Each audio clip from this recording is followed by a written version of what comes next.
तलाक तलाक दूंगी, मगर मेरी एक शर्त है। जब मैं रात को घर पहुंचा तो मेरी पत्नी ने खाना लगाया। मैंने उसका हाथ अपने हाथों में लिया और कहा, मुझे तुमसे कुछ जरूरी बात करना है। वो शांत बैठकर खाना खा रही थी। उसकी आंखों में कुछ दर्द सा साफ नजर आ रहा था। अचानक मुझे नहीं पता कैसे कहूँ, मगर मुझे उसे बताना ही था। मैंने बड़ी शांति से कहा, मुझे तलाक चाहिए। लगा जैसे उससे मेरे शब्दों से कुछ फर्क नहीं पड़ा, बल्कि उसने मुझसे पूछा, क्यों तलाक चाहिए। मैंने उसके सवाल को अनसुना किया तो उसे गुस्सा आ गया। उसने चम्मच उठाकर फेंक दिया और जोर से चिल्लाई, तुम इंसान नहीं हो। उस रात हमने एक दूसरे से बात नहीं की। वो रो रही थी। मुझे पता था कि वो जानना चाहती थी कि आखिर ऐसा क्या हुआ जो हमारा रिश्ता टूटने की कगार पर आ गया। पर मेरे लिए उसके सवालों का जवाब दे पाना नामुमकिन था। मैं अब किसी और से, प्रिया नाम था उसका, प्यार करने लगा हूँ। अब मुझे उससे प्यार नहीं रहा। मैंने उसे उसके वर्षों के प्यार की सजा दी थी। भरे मन से मैंने तलाक के पेपर तैयार किए। उसमें लिखा था कि वह पूरा घर, कार और कंपनी की 30% शेयर ले सकती है इस तलाक के बदले।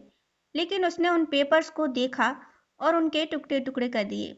वो औरत जिसने मेरे साथ जीवन के 10 साल बिताए थे, वो आज मेरे लिए अनजान हो चुकी थी।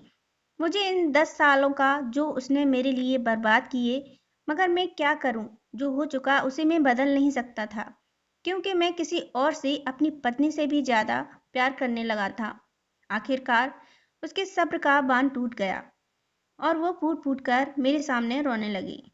मेरे लिए उसका रोना एक तरह से उसकी रिहाई की तरह ही था। तलाक की ये बात जो कई दिनों से मुझे परेशान कर रही थी, अब बिल्कुल साफ हो चुकी थी। अगले दिन मैं घर काफी लेट आया। मैंने देखा कि वो टेबल पर बैठकर कुछ लिख रही थी। मैंने शाम का खाना नहीं खाया था, लेकिन फिर भी मैं सीधे ऊपर जाकर अपने कमरे में सो गया, क्योंकि पूरा दिन प्रिया के साथ रहने और कई जगह घूमने के बाद थक गया था। वो शायद रात को उसी टेबल पर लिखते लिखते सो गई थी। सुबह उसने तलाक की शर्तें बताईं। वो मुझसे कुछ भी लेना नहीं चाहती थी। उसे सिर्फ तलाक से पहले 1 महीने का समय चाहिए था। उसने आग्रह किया कि इस महीने में हम दोनों वही पुराना वाला जीवन जिएं, जितना संभव हो सके, क्योंकि आने वाले महीने में हमारे बेटी की परीक्षा है। वह नहीं चाहती थी हमारे टूटे रिश्ते का प्रभाव उसकी पढ़ाई पर पड़े। मुझे भी यह ठीक लगा, मगर वो कुछ और भी चाहती थी। जैसे शादी के दिन मैं उसे उठाकर अपने शयन कक्ष तक ले गया था, उसी तरह हर रोज 1 महीने तक मैं उसे शयन कक्ष से उठाकर मुख्य द्वार तक ले जाऊं। मुझे लगा यह पागलपन है, मगर इन आखिरी दिनों को थोड़ा अच्छा बनाने के लिए मैंने उसकी यह शर्त स्वीकार कर ली। मैंने प्रिया को अपनी पत्नी की सभी शर्तें बताईं। वो हंसने लगी। उसे लगा मेरी पत्नी कितने भी तरीके अपना ले, तलाक तो तय है। मेरी पत्नी और मैं किसी से भी इस दौरान नहीं मिले थे, लेकिन उस दिन जब मैं उसे पहली बार उठाया, गेट तक ले गया, तो हम दोनों काफी अजीब महसूस कर रहे थे। पीछे से हमारा बेटा भी खिलखिलाकर खुश हो रहा था। अगले दिन यह काम थोड़ा सामान्य और आसान हो गया। वह मेरे सीने से लगी थी और मैं उसकी खुशबू महसूस कर रहा था। ऐसा लगा जैसे कई दिनों बाद मुझे यह खुशबू मिल रही है, या फिर कई दिनों से मैंने उसके होने का महसूस नहीं किया था। पहले जितनी उसमें वो कसाव नहीं था, और चेहरे पर कुछ हल्की झुर्रियां नजर आ रही थीं और बाल भी काफी सफेद होने लगे थे।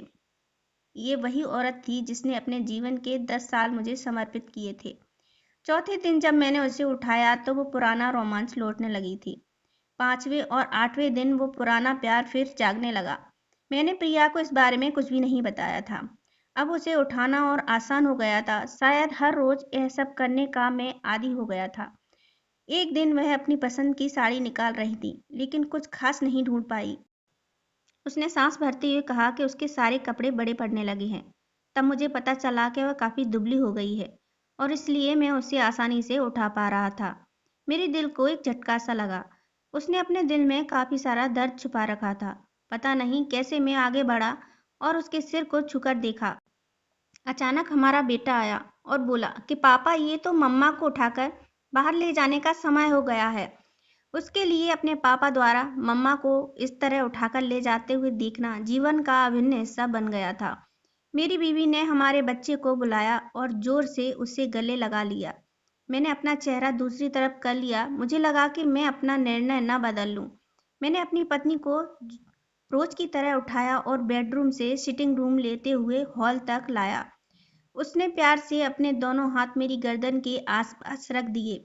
मैंने उसे जोर से पकड़ रखा था, बिल्कुल हमारे सुहागरात की तरह, मगर उसका इतना कम वजन मुझे परेशान कर रहा था। महीने के आखिरी दिन जब मैंने उसे उठाया तो मेरे लिए एक कदम भी चल पाना मुश्किल हो रहा था। हमारा बेटा स्कूल जा चुका था। मैं अपनी कार में ऑफिस गया और कार से कूदकर बाहर आ गया, बिना कार को लॉक किए। मुझे डर था कि अब एक पल की भी देरी कहीं मेरा इरादा ना बदल दे। मैं ऊपर गया, प्रिया ने दरवाज़ा खोला और मैंने उससे कहा, सॉरी प्रिया, अब मैं अपनी पत्नी से तलाक नहीं लेना चाहता। उसने मुझे देखा और मेरे सिर पर हाथ फेर कर कहा, तुम्हें बुखार तो नहीं है? मैंने उसका हाथ हटाया और कहा, सॉरी प्रिया, अब मुझे अपनी पत्नी से तलाक नहीं चाहिए। हमारी शादीशुदा जिंदगी शायद हम दोनों के ध्यान न देने की वजह से बोरिंग हो गई थी, लेकिन इसका मतलब यह कतई नहीं कि हम एक दूसरे से प्यार नहीं करते। अब मुझे एहसास हुआ है कि जिस दिन मैं उसे शादी करके अपने घर लाया था, उस दिन से जीवन के आखिरी दिन तक मुझे उसका साथ निभाना है। प्रिया के होश उड़ गए। उसने मुझे एक जोरदार चांटा जड़ दिया मेरे मुंह पर। वह रोने लगी और दरवाजा अंदर से बंद कर लिया। मैं सीढ़ियों से नीचे उतरा और आकर अपने कार में बैठ गया। आगे एक फूल वाले की दुकान पर रुका और अपनी प्यारी पत्नी के लिए एक सुंदर सा गुलदस्ता लिया। दुकानदार ने पूछा कि इस पर क्या लिखना है। मैंने मुस्कुराते हुए कहा कि मैं तुम्हें जीवन के आखिरी दिन तक यूं ही उठाता रहूंगा, मेरी अर्धांगिनी। उस शाम जब मैं घर आया, हाथों में गुलदस्ता लिए, मेरे चेहरे पर एक मुस्कान थी। मैं ऊपर अपने कमरे की तरफ भाग कर गया, लेकिन तब तक वह मुझे छोड़कर इस दुनिया से जा चुकी थी, हमेशा के लिए। वो कई महीनों से कैंसर से लड़ रही थी, लेकिन मैं प्रिया के साथ इतना खोया हुआ था कि कभी ध्यान ही नहीं रहा। उसे पता था वह जल्द ही मुझे छोड़कर जाने वाली है, इसलिए वह मुझे और मेरे बेटे के रिश्ते को टूटने से बचाना चाहती थी। मैं नीच उससे तलाक लेना चाहता था, लेकिन फिर भी उसने मेरे बच्चे की नज़रों में एक प्यारा पति और पिता बना दिया था। जीवन की छोटी छोटी बातें रिश्तों में बहुत बड़ा महत्व रखती हैं। बड़ा घर, बड़ी कार, बैंक बैलेंस, ये खुशियों का हिस्सा जरूर बन सकते हैं, मगर अपनों के बिना इनकी कोई कीमत नहीं। अगर यह कहानी पसंद आई हो तो लाइक शेयर करें और चैनल पे पहली बार आए हैं तो सब्सक्राइब करें। राधे राधे।